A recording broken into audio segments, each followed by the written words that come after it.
Student, today we will read 8th chapter of history. Chapter name is भारतीय स्वतंत्रता आंदोलन का आरंभ, beginning of the Indian freedom movement. The first is 1857 ईस्वी का विद्रोह अपने स्वतंत्रता प्राप्त करने के उद्देश्य में असफल रहा, तो भी उसकी यादें लोगों के मस्तिष्क में अभी भी ताज़ा थीं. विद्रोह में बलिदानियों के त्याग एवं साहस की कथाएं आने वाली पीढ़ियों के लिए प्रेरणा का स्रोत बन गई. अंग्रेजी भाषा के प्रसार के कारण भारत के लोग पाश्चात्य उदार विचारों से परिचित हुए, जो अमेरिकी स्वतंत्रता की उद्घोषणा में निहित है.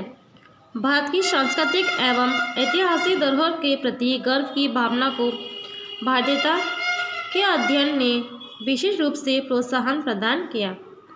सभी बातों का अंग्रेजी शिक्षित मध्यम वर्ग पर गहरा प्रभाव पड़ा. उन्होंने उस शासक अभिजात वर्ग को अपदस्थ कर दिया, मीन्स पद से हटा दिया, जो भारतीय समाज को ब्रिटिश साम्राज्यवादियों से बचाने के लिए कुछ भी न कर सके थे.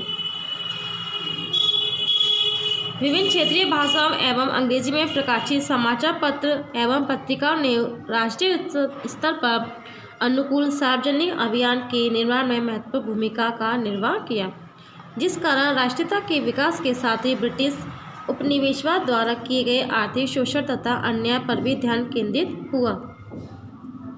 द नेक्स्ट इज भारतीय राष्ट्रीय कांग्रेस से पूर्व के संगठन.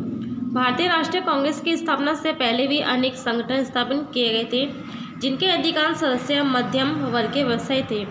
ये संगठन 3 प्रेसिडेंसी नगरों मुंबई, कोलकाता तथा चेन्नई में स्थापित किए गए. लाहौर में इंडियन एसोसिएशन और इलाहाबाद में पीपुल्स एसोसिएशन की स्थापना की गई थी.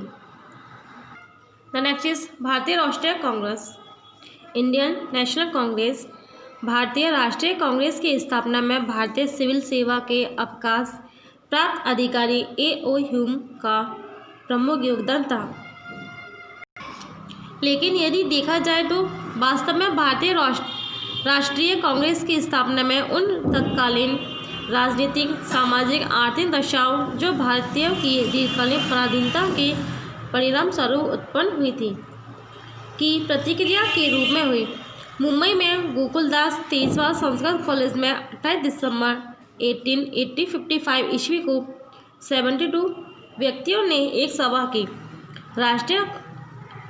भारतीय राष्ट्रीय कांग्रेस का यह उद्घाटन अधिवेशन और अखिल भारतीय स्तर पर एक संगठित राजनीतिक आंदोलन का आरंभ था. कांग्रेस का ये पहला अधिवेशन मध्यम वर्ग के दरबार के नाम से जाना जाता है. इसमें शामिल कांग्रेस दल ब्रिटिश प्रशासन से सुधारों की मांग करने के स्थान पर उनके प्रति वफादार प्रदर्शित करने का उनका आशीर्वाद प्राप्त करने की अधिक इच्छा रखते थे. भारतीय राष्ट्रीय कांग्रेस के उद्देश्य ये आप स्वयं रीड करें.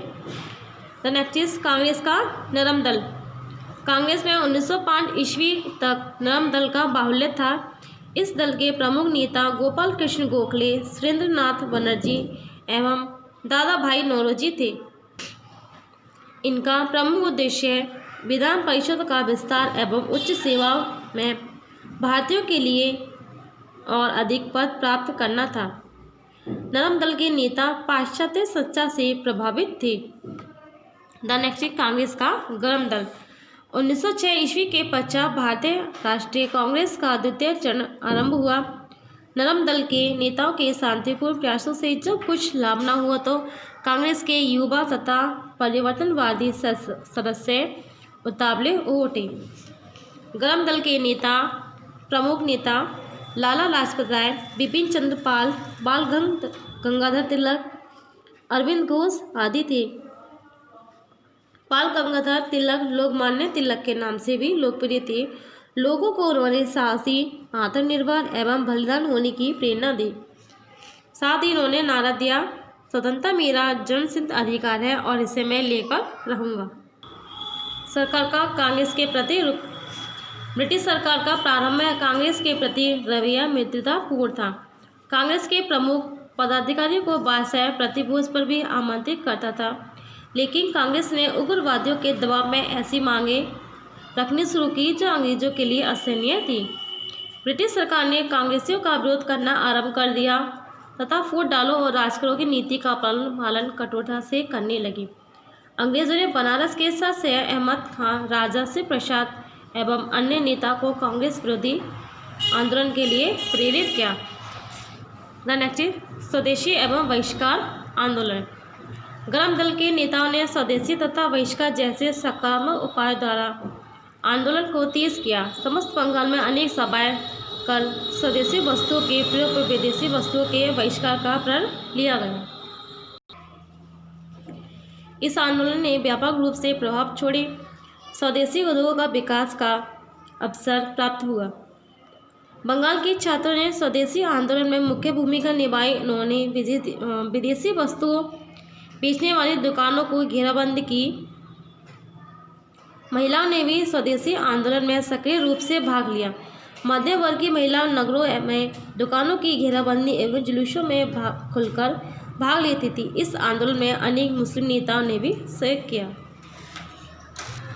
द नेक्स्ट इज क्रांतिकारी भावना का विकास। अंग्रेजों की दमनकारी नीति भी भारतीयों की राष्ट्रवादी भावना को नहीं दबा पाई। पंजाब, बंगाल, महाराष्ट्र एवं अनेक प्रांतों में क्रांतिकारी संगठनों का विकास हुआ। तिलक ने महाराष्ट्र के क्रांतिकारी आंदोलन में मुख्य भूमिका निभाई। उन्होंने 1896 ईस्वी में गणपति और शिवजी उत्सवों का आरंभ किया, जो बाद में क्रांतिकारी आंदोलन के आधार पर स्तंभ बने। शिक्षित बेरोजगार नौजवानों ने बंगाल में क्रांतिकारी आंदोलन की शुरुआत की। क्रांतिकारी आंदोलन का मुख्य केंद्र पंजाब था। सरदार अजीत सिंह, जो लाहौर की भारत माता सोसाइटी का सदस्य था, ने किसान विरोधी उपनिवेशन अधिनियम के विरुद्ध सक्रिय रूप से भाग लिया। दिल्ली को 1911 ईस्वी में ब्रिटिश भारत की राजधानी बनाया गया। द नेक्स्ट कांग्रेस में फूट। 1906 ईस्वी के कोलकाता अधिवेशन में कांग्रेस के अध्यक्ष पद को लेकर विवाद उत्पन्न हो गया। इस अधिवेशन की अध्यक्षता दादा भाई नौरोजी ने की थी। स्वराज को भारत का लक्ष्य बनाया गया। नरम दल स्वराज की प्राप्ति संवैधानिक उपाय से चाहता था, लेकिन गरम दल का विश्वास था कि सरकार पर कड़े दबाव के बिना स्वराज मिलना असंभव है। कांग्रेस की फूट का लाभ अंग्रेजों ने उठाया। अनेक उग्रवादी नेताओं को अंग्रेजों ने गिरफ्तार किया। सरदार अजीत सिंह और लाला लाजपत राय को 1907 ईस्वी में लोगों का प्रदर्शन करने के लिए उकसाने के आरोप में गिरफ्तार किया गया। बाल गंगाधर तिलक को 1908 में 6 वर्षों का कठोर कारावास दंड देकर बर्मा का मांडेर जेल भेज दिया गया। विदेशों में भारतीय क्रांतिकारी गतिविधियों का प्रसार हुआ। श्यामकृष्ण वर्मा ने लंदन में 1905 ईस्वी में इंडियन हाउस की स्थापना की। यह भारत से बाहर गए क्रांतिकारियों का एक प्रमुख केंद्र था। 1913 ईस्वी में लाला हरदयाल ने संयुक्त राष्ट्र अमेरिका में गदर पार्टी की स्थापना की थी। इसकी गूंज भारत में भी सुनाई दी गई। स्थानीय क्रांतिकारियों के मत से अंग्रेजों के प्रति विद्रोह की योजना बनाई थी। 1907 ईस्वी में जर्मनी के स्टुटगार्ट में होने वाले इंटरनेशनल सोशलिस्ट कांग्रेस में भाग लिया और भारतीय गणतंत्र की उम्मीद में प्रथम बार भारतीय राष्ट्रीय ध्वज फहराया। लेकिन यह ध्वज भारत के वर्तमान ध्वज से भिन्न था। इसमें पहली बार विदेश में भारतीय ध्वज फहराया गया था, लेकिन ये जो हमारा राष्ट्रीय गान है उससे थोड़ा अलग था। भारत को स्वतंत्र कराने के उद्देश्य से 1915 ईस्वी में लाला हरदयाल, भूपेन्द्र दत्त एवं वीरेंद्र नाथ चट्टोपाध्याय के नेतृत्व में जर्मन विदेश मंत्रालय की मदद से इंडियन इंडिपेंडेंस कमेटी स्थापित की गई, जिसे जिमरमैन योजना कहा गया। मुस्लिम लीग की स्थापना। हिंदू एवं मुसलमान दोनों 1857 ईस्वी के विद्रोह में कंधे से कंधा मिलाकर लड़े। अंग्रेजों ने पहले मुसलमानों के प्रति बदले की भावना से व्यवहार किया, लेकिन 1870 ईस्वी के आसपास उन्होंने देश की एकता को तोड़ने के लिए फूट डालो और राज करो की नीति अपनाई।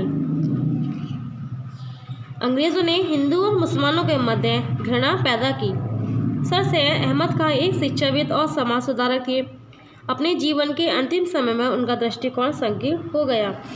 उन्होंने 1880 ईस्वी के दशक में घोषित किया कि मुसलमानों तथा हिंदुओं के हित अलग अलग हैं। अंग्रेजों से इन्होंने सहानुभूति प्रदर्शित की और कांग्रेस विरोधी नीति अपनाई तथा मुसलमानों से कांग्रेस में शामिल होने की अपील की। ढाका के नवाब आगा खां एवं नवाब मोहसिन उल मुल्क के नेतृत्व में 1906 ईस्वी में मुस्लिम लीग की स्थापित की गई। बंगाल के विभाजन को मुस्लिम लीग ने सही बताया। मुस्लिम लीग इस प्रकार ब्रिटिश विरोधी न होकर कांग्रेस विरोधी हो गई। द नेक्स्ट राष्ट्रीय आंदोलन प्रथम विश्व युद्ध के समय अंग्रेजों ने 1910 ईस्वी से 1916 ईस्वी के बीच कांग्रेस के प्रति नरम रुख अपनाया। लॉर्ड हार्डिंग ने 1911 ईस्वी में बंगाल विभाजन रद्द कर दिया। पूर्वी एवं पश्चिम बंगाल में फिर से एक हो गई। एक नया प्रांत बंगाल बिहार के नाम से बनाया गया। 1914 में प्रथम विश्व युद्ध आरंभ हो गया। द नेक्स्ट इज लखनऊ समझौता। राष्ट्रवाद की बढ़ती भावना के दो महत्वपूर्ण परिणाम हुए। प्रथम, लखनऊ में 1916 ईस्वी में नरम दल एवं गर्म दल फिर से एक हो गए। द्वितीय, अपने मतभेदों को भूलकर कांग्रेस और मुस्लिम लीग ने ब्रिटिश सरकार के समक्ष अपनी राजनीतिक मांग रखी। कांग्रेस और मुस्लिम लीग के मध्य लखनऊ समझौता हुआ। इस समझौते पर हस्ताक्षर करने में लोकमान्य तिलक ने एक महत्वपूर्ण भूमिका निभाई।